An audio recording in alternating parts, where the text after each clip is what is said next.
ng mga tauhan ng Northern Police District Drug Enforcement Unit ang dalawang inihinalang tulak ng ilegal na droga at nasamsam mula rito ang mahigit 400,000 pisong halaga sa ikinasang operasyon sa Barangay 28, Caloocan City.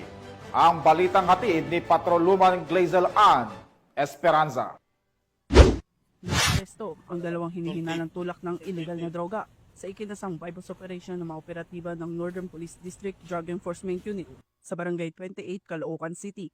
Kinilala mga suspect na sina alias Tetong, 34 anyos, at alias Tonton, 41 anyos.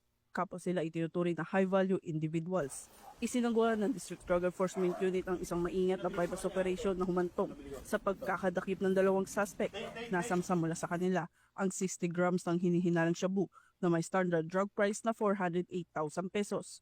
Kasalukuyang inihahanda na ang pagsampa ng formal na reklamo laban sa mga suspect para sa paglabag sa Section 5, Section 11 at Section 26 ng Article 2 ng Republic Act 9165 o ang Comprehensive Dangerous Drugs Act of 2002.